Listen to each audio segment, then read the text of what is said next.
Now Midian and Amalek and all the Easterners were plumped in the low plain as numerous as locusts, and their camels were without number, as numerous as the grains of sand that are on the seashore. Gideon now came, and look, there was a man relating a dream to his companion. And he went on to say, Here is a dream that I have dreamed. And look, there was a round cake of barley bread turning over and over into the camp of Midian. Then it came to a tent, and struck it so that it fell, and it went turning it upside down, and the tent fell flat. At this his companion answered and said, This is nothing else but the sword of Gideon, the son of Joash, a man of Israel. The true God has given Midian and all the camp into his hand. And it came about that as soon as Gideon heard the relating of the dream and its explanation, he began to worship. After that he returned to the camp of Israel and said, Get up, for Jehovah has given the camp of Midian into your hand. Then he divided the 300 men up into 3 bands, and put horns in the hands of all of them, and large empty jars, and torches inside the large jars. And he went on to say to them, You should learn from watching me, and that is how you should do.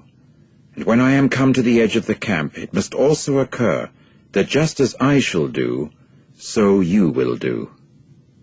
When I have blown the horn, I and all who are with me, you also must blow the horns. You too, round about all the camp, and you must say, Jehovah's and Gideon's.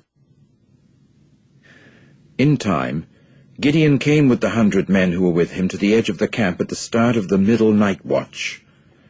They had just got through posting the sentries, and they proceeded to blow the horns, and there was a dashing to pieces of the large water jars that were in their hands.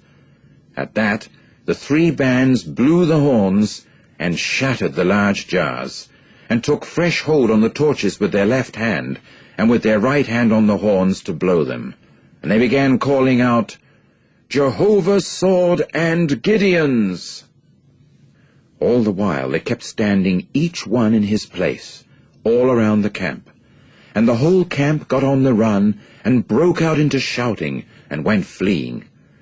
And the 300 continued to blow the horns, and Jehovah proceeded to set the sword of each one against the other in all the camp.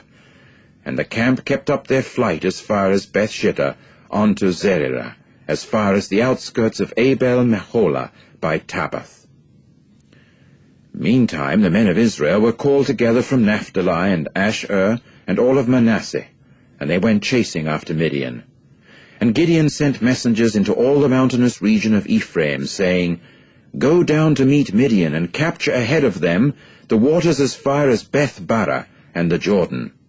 So all the men of Ephraim were called together, and they got to capture the waters as far as Beth-barah and the Jordan.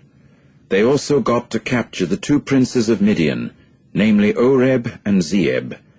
And they proceeded to kill Oreb on the rock of Oreb, and they killed Zeeb at the wine vat of Zeeb. And they kept on pursuing Midian, and they brought the head of Oreb and that of Zeeb to Gideon in the region of the Jordan.